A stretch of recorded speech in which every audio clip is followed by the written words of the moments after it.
Mickey park. আমি ঝুলনের মেলায় গিয়ে উঠেছি, আর মেলায় গিয়ে আমরা অনেক কিছু কিনেছি, খেলনা, খাবার, পাপড়ি কিনেছি।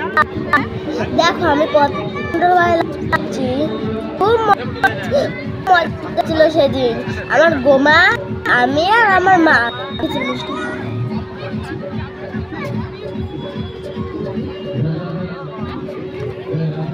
শোনা টাকা এদিকে, এখানে দাঁড়া, এখানে দাঁড়া, এখানে দাঁড়া।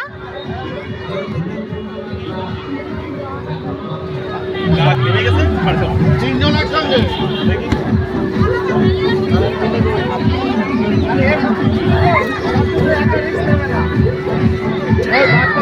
বড়টা রাখতে